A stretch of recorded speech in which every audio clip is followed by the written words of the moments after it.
नमो देव्यै महादेव्यै शिवायै सततं नमः।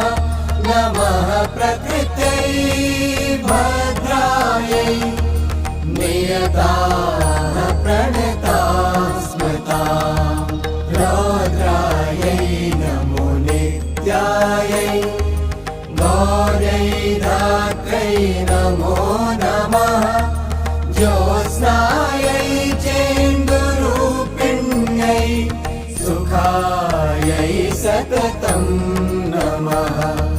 कल्याणै प्रणतां वृद्ध्यै सिद्ध्यै कुर्मो